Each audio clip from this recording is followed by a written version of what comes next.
Hello mga ka-Global! Welcome to the Global Filipino Magazine at we are very happy because we are here now at Sima Performing Arts dahil kasama natin. Nakaka-proud na naman because every time I do interview with different Filipinos who have achieved a lot of milestones in their lives.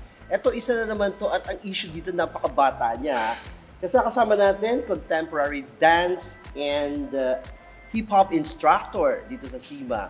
Si Rei Kassandra Co. Hello po, my name is Rei Co. I'm 16 years old and I'm the youngest member of Sima Dance Company. Yeah, when you say the youngest member, you train, you teach dance in Sima. Yes po, Talaga? yes. At 16. I started teaching po when I was only 13. Really? Opo. Nakaka-proud mo. So, Rei, you are known to your friends, families as Rei. Opo. Ano yung mga napatunayan mo sa sarili mo aside from dancing? What are the other talents that you have? Before I started dancing po, I used to take lots of lessons with different things like such as piano, drums, and abacus for math, the beads po. Really? Opo. Okay. I used to compete in math. So you could say I'm a bit good in math po. Okay. So, etong dancing ang napabukod because dito ka Opo. naging specialized. Kasi po during the time when I was doing these things like piano, drums, dance never left po. Okay. So, kumbaga, while I was doing piano, I was still dancing. When I was doing drums, I was still dancing. Okay. When I was competing for math, I was also still dancing. When did you discover that you are good in dancing? That your feet are both Actually, when I was younger, I have two left feet. Hindi po talaga ako marunong Talaga? sumayaw. Opo, si mama po nag-push po sa akin, kailangan mo sumayaw. Because Because sa mom mo, as a family who is a good dancer. my mom po, she's the Talaga? one who taught me. Oh, okay. Opo. So your mom, you can say that your mom influenced you to dance. Opo, yes Sa po. school, paano? Ikaw ba lagi ang napipiling sumayaw? Sa school po, I used to be part of the cheerleading squad Okay. po. So I used to get lifted a lot. Because probably of your so, Because I was also the youngest at that time as Ah, well. talaga? Kasi mga kasama ko, I think I was in 6th grade po. okay. And everyone else was in 8th grade, 9th grade. So puro high school na po. So you are 16 years old right now. Yes po. Probably the other 16-year-old lass or like you, kids like hindi naman kids, teenagers like you are still in their parang nag-mature ka kagad, no? Diba? Unang-una, may pinagkakaabalahan ka na pinagkakitaan din. Opo. Pero for that po, my mom handles it. Like, Okay. or I save it for university. Oo. So I don't touch it po. Well, the other kids, because I'm not thinking, well, the other teenagers at your age are, asking new cell phones from their parents. Opo. Because wala pa silang, hindi pa sila kumikita. But in your case, di ba? Usually po, ang binibili ko lang po, because I like food. I like eating a lot. Yes Ganyan po. size? Parang, I like eating a ano? lot po. So, like, if I'm going to buy something, it's for food or I just Okay. save it for... How do you prepare yourself every time that you are getting into a performance? Usually for a performance, we take 1 to 2 months of preparation. Mhm. So in this 1 to 2 months po, we have rehearsals 3 Okay. times a week for the first month and a half. Uh-huh. And then once the show gets closer, we try to do rehearsals also on Okay. weekends. So that's 5 rehearsals per week. Okay. So, but what kind of show do you do? Like, solo ka ba? Or do you also dance with a group? Or Most of the time we are a group dance po siya talaga. how about Filipinos? May mga kasama ka pa Filipinos or you're the only one? I'm the only Filipina po in the company. So, I think this interview will be the way for others who have, Yes po. di ba? Or Opo. interested to dance, to learn how to dance. Dance in a way na parang yung mga techniques are there and Yes. dynamics, Opo, etc. yeah. Bakit ka naging interesado sa pagsasayaw? Aside from your mom dances, probably nag-influence sa'yo, apart from piano lessons and other activities, ito talaga dance ang nahiligan mo. Opo. I was a shy kid po. Like, I couldn't talk to anyone. And I Okay. couldn't look at anyone po talaga. As in, nagtatago talaga lang po ako sa likod ng nanay ko. Okay. I think dance was the only way for me to What do you express. interpret when you dance? What do you get? Anong satisfaction pag sumasayaw ka? I like listening to music a lot. Okay. Because even when I study, I listen. When I walk towards the bus stop, when nagko-commute lang po ako, Oh. nag-music lang po talaga Okay. ako. So when I start dancing, it's a way of like expressing the music, whether it's sad, happy, mad, kahit Correct. ano po. Parang kanta rin, Yes. di ba? Sa mga Opo. singers, kapag may problema, kapag ka-stress, kapag ka masaya, or may melody na gano'n, Opo, di ba? yes Sa dance, po. gano'n din? Yes po. Like, Talaga. the way you show your movement po. Let's say paglakad po, like it can mean so many things. Like the way you walk, pag a straight body ka, it means you're confident in walking. That means you're about to do something. Correct. Tapos pag like if the music feels like you're scared, you show yourself in way you have to be scared po. So Okay. also the people will see what you're expressing din po. Yeah. So- Especially itong crisis that we are experiencing right now. Opo. Think sobrang affected of mental health. And I believe that nagawa mo sigurong maging maayos ang lahat because of dancing. Yes po. I think when everything stopped, I stopped dancing as well. So it was like, parang nawala lahat sa akin. Like, because dance is something that's very big for me. And I thank my mother and father for always being there and lifting me up. Kasi I'm very weak in the sense of I get down easily. Okay. So, thankful ako kay mama na malakas po siya. And you're grateful because the parents are there Yes to po, support super you. thankful din po ako sa kanila for supporting me since I was 6 up Yeah. until now po. Oo. Sumayaw ka na ng sumayaw for many years, Yes no? po. Ano paborito mong sayaw? Usually we call it a genre or style, like a style of dancing. Even though I first started with hip-hop po, I actually enjoy contemporary a lot more. Yeah, Yes. the one that you're teaching, the Yes. contemporary and hip-hop.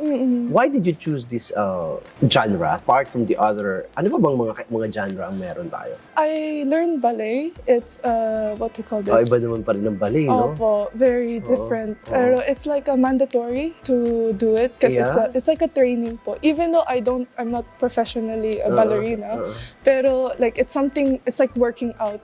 Like if people want to stay fit, they go to the gym or they do cardio. It's the same for us. So parang It's also a form of exercise. yes po, and it's workout. super hard po. Talaga? Though thing about ballet po, it's like you have to make it look easy, even though it's super hard. Because really? everything's supposed to be contained. It's balancing, I think. Yes po, because everything should be one line while your body is moving. Talaga? Tapos sa ballet, these 4 points is like stuck, tapos lahat gumagalaw. Sa pagiging dancer mo ba, nakita mo that yung nakatulong sa mo, sa posture mo, sa paglalakad mo? Kasi you mentioned about po.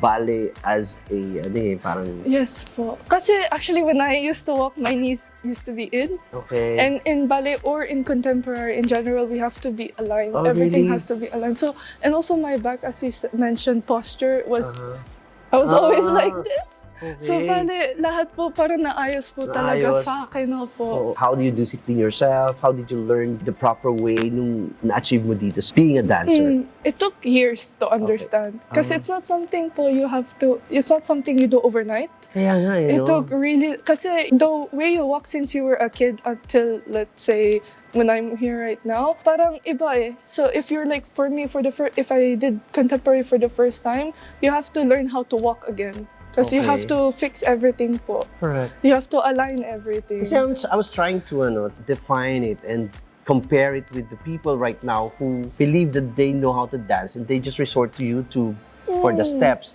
They're not entering any proper school.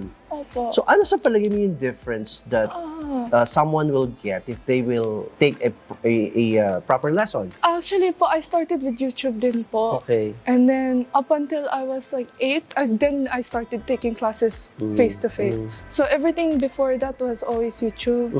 So I can say that parang it's good to learn from YouTube at first if you don't like have any financial stability to get into a class or like yung kumbaga for us at the time it was too far. Okay. So like if you have these reasons, like starting from YouTube is a great way to start.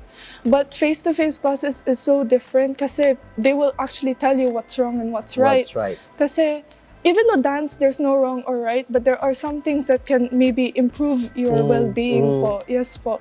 So in YouTube, maybe you can learn how to listen to musicality, to steps, like how to pick up faster, because that's how I learned how to pick up movements fast. And then when I started taking classes, maybe I was doing something wrong. So either way, it's not wrong to take classes in YouTube, but it's so much better if you take classes face-to-face po. Yeah, correct. Okay, so you just mentioned a while ago about this tuition or classes fee. So, mahal ba to? Or may kamahalan ba? Anyone should really think many times and prepare their financial capacity if they are interested to enroll in a class. It really depends on the area. Like for example, here in Alcuz or in GLT, kasi we used to live in Kusais before. So we looked everywhere in and around that area. We even went to Sharjah to look for dance schools. It was affordable at the time. And then when my mom was like, okay, these schools are not for you, this is not what I'm looking for. Punta kami sa JLT, which is in Jumeirah, and the price is a bit more than what you expect. Yeah, but the training is quality. So much different po. As much as we wanted to at the time, we couldn't afford it. And also, yung commute po namin kasi 2 oras. So it's like we had to take a bus, train, and bus, and then go to the studio. So it was a bit like too expensive for us na. And then thankfully, my mentor now, they gave me a scholarship. Oh, really? Yes po. That's good. So I'm a scholar for about 7 years now po with them. Really? Yes, Okay. So, what are the other dreams of Ray right now that probably can see the glow in your eyes, that you're enjoying what you do, and you are compensating for what you're doing right now, like you're too passionate to dancing. What other dreams do you have? As of now po, I'm actually creating a piece, a show, like a full show. Maybe hopefully by next year I can perform it with the company members. And maybe after that, I want to travel around the world, either for dancing or for university. I want to go around the world. Sinong idolo mong dancer? Pia Bosch from Germany po. Talaga? Opo, Ano pero- na-influence siya sa'yo? Pero she's gone. Like she's in the books na po. Okay. So she's not alive as of the moment. The way she created her pieces is very so different for me. Since I grew up, or since I've been with the company for so long na po, like seeing so many different styles really interests me. Even though like there's so many different genres of dance, there's so many styles of that genres. So for contemporary, there's like a European style, an American style, so many styles. And the style that I really like was the European style po, because everything is very minimalistic. And I really like that factor of their contemporary. And it's so, even though it's so simple, pero parang nabibigay nila lahat ng emosyon. You mentioned about emotions. Yes, You're 60 years old only. So, paano kung nalulungkot ka? What kind of dance do you do? It really depends with the music. Like for example, now that I am asking you, pag malungkot ka, ano yung dance na any dancer can interpret? When you're sad, it really depends. Like Ballet, di ba? Pwede ba yan? For ballet, like how they lean towards one another, how posture. Kapag ka happy naman, paano mga dancer? Very, pagka happy, it's like lively. Like your posture is very important.